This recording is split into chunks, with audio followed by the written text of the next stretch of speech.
Hello friends, नमस्कार। जैसा कि हम सभी जानते हैं कि इसरो ने कल एक और अचीवमेंट प्राप्त कर ली है। इसरो ने चंद्रयान-3 के बाद अभी आदित्य L1 सूर्य मिशन भी लॉन्च कर दिया है। तो आज की क्लास में हम देखेंगे आदित्य L1 से जो इम्पोर्टेंट पॉइंट्स हैं हमारे एग्ज़ाम के लिए क्वेश्चन बन सकता है, वो बिंदु हम इस क्लास में देखेंगे। ओके, तो ये इसरो द्वारा आदित्य L1 मिशन इसरो द्वारा लॉन्च किया गया। 2 सितंबर 2023 को लॉन्च किया गया और श्री हरिकोटा से ये लॉन्च किया गया है। वहीं से सभी लॉन्चिंग होती है इसरो की।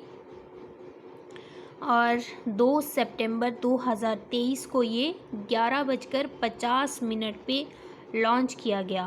ओके, इसरो के बारे में तो आप सब जानते होंगे, लेकिन फिर भी रिकॉल करना ज़रूरी है क्योंकि इसरो ने अभी हाल ही में अपने 2 मिशन लॉन्च कर दिए हैं, तो इसरो से क्वेश्चन बन सकता है। Okay, ISRO Indian space research organisation headquarter Bengaluru Karnataka में है और इसरो की स्थापना 15 अगस्त 1969 में हुई थी।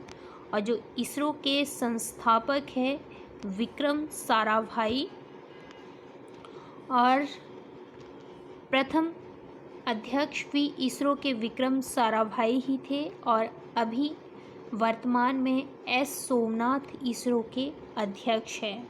ओके, ये तो रही बात इसरो की। अब हम आदित्य L1 के बारे में जो है कुछ और देख लेते हैं। किस लॉन्चिंग व्हीकल से ये लॉन्च किया गया है? ये PSLV XL C57 या फिर PSLV C57 लॉन्चिंग व्हीकल की सहायता से लॉन्च किया गया है। ये भारत का पहला सूर्य मिशन है और इसको अपने जो डेस्टिनेशन तक पहुंचने में कितना टाइम लगेगा? 4 महीने का या फिर 127 दिन। न्यूज़ में कहीं पे 127 दिन बता रहे हैं, कहीं पे 129 दिन। तो आपको अप्रॉक्सीमेटली याद रखना है कि 4 मंथ यानी 127-29 दिन। ओके, वहाँ अपनी डेस्टिनेशन से पहले L1 बिंदु से पहले जो है ये मिशन 16 दिन तक अर्थ वॉन्ड ऑर्बिट में रुकेगा। वहाँ पे ये क्या करेगा? During which it will undergo 5 manoeuvres to gain the necessary velocity for its journey. वहाँ पे ये 5 मेन्यूज से गुजरेगा और अपनी जर्नी के लिए जो है ज़रूरी वेलोसिटी को प्राप्त करेगा वहाँ से ये। ओके, अर्थ वॉन्ड ऑर्बिट में ये 16 दिन तक रुकेगा। उसके बाद ये कहाँ पे स्थापित होगा? आदित्य L1 मिशन जो है सूर्य पृथ्वी प्रणाली के लैग्रेंज पॉइंट L1 के पास हेलो ऑर्बिट में स्थापित किया जाएगा। जैसे हमारा चंद्रयान-3 जो चंद्र मिशन होते हैं ये चांद पे लैंड करते हैं, लेकिन जो सूर्य के लिए मिशन भेजे जाते हैं वो सूर्य पे लैंड नहीं कर सकते क्योंकि वहाँ पे जो है अत्यधिक हीट की वजह से वहाँ पे कोई भी चीज़ नहीं जा सकती। तो वो L1 पॉइंट पे जो है वहाँ से हेलो ऑर्बिट में स्थापित होगी वो। और ये L1 पॉइंट की दूरी कितनी है पृथ्वी से? ये 1.5 मिलियन किलोमीटर, लगभग 15 लाख किलोमीटर दूर है ये L1 पॉइंट पृथ्वी से। ओके, ये L1 पॉइंट है क्या? सबसे पहले तो हम ये समझ लेते हैं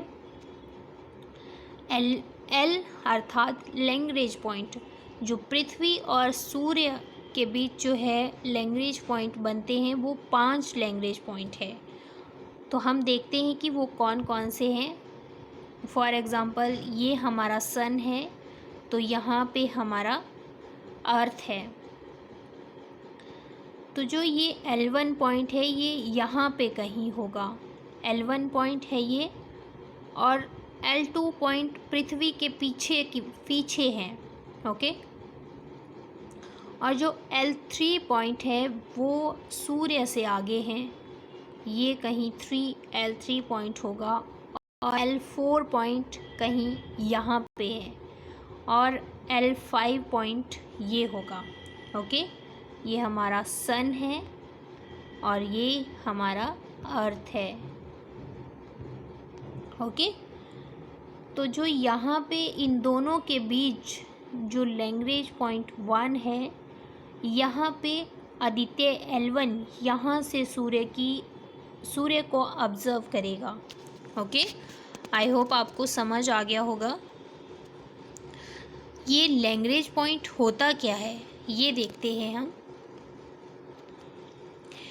लैग्रेंज पॉइंट सूर्य के केंद्र के पृथ्वी तक यदि रेखा खींच दी जाए तो जहाँ सूर्य और पृथ्वी का गुरुत्वाकर्षण बल बराबर होंगे वो बिंदु लैग्रेंज पॉइंट कहलाएगा, लैग्रेंज बिंदु कहलाएगा, ओके।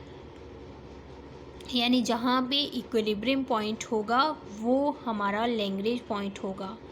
और इसी पॉइंट पे क्यों जाएगा ये, क्योंकि वहाँ पे जो लैग्रेंज बिंदु है वो सूर्य और पृथ्वी के गुरुत्वाकर्षण बल वहाँ पे समान रूप से लगने से दोनों का प्रभाव बराबर हो जाता है।